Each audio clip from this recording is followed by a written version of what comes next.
मुंबईमध्ये जो फडणवीसांनी आरोप केलेला आहे की ठाकरे ब्रँड आता राहिलेला नाहीये, बाळासाहेबांचं आडनाव लावल्याने कुणी ब्रँड होत नाही असं त्यांनी म्हटलेलं आहे. तुम्हाला काय वाटतं मुंबईमध्ये ब्रँड कोणता चालणार आहे यंदा महापालिकेला? 30 वर्षात काय जो गोंधळ घातलाय तो आम्ही बघितलाय. आम्ही सगळे लोक मोदी बघतो, तेव्हा तुम्ही असे विचारूच नका आम्हाला. काय असते, बापदादांची पुण्याई चालते, परंतु ती पुढे नेणारे पण चांगले पाहिजे. त्यांनी सगळ्यांचा विचार करायला पाहिजे. हे मराठी माणसाला एकत्र आणण्याचं काम ठाकरे बंधू करू शकतील का? या निवडणुकीमध्ये त्यांना मुंबईकर साथ देतील का?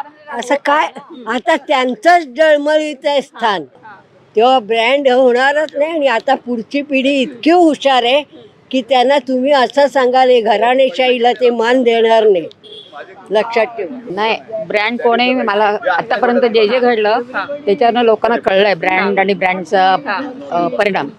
त्यामुळे आता लोक शहाणे. ब्रँड पेक्षा लोकांनी जी कामं केली आहेत ना त्याच्यावरती ते निवडून येतील. आणि भाजपने बरीचशी कामं केलेली आहेत, त्यामुळे आडनावावरनं वगैरे मला काय माहिती नाही, पण कामांवरनं नक्कीच भाजपचा महापौर होऊ शकेल असं वाटतं मला.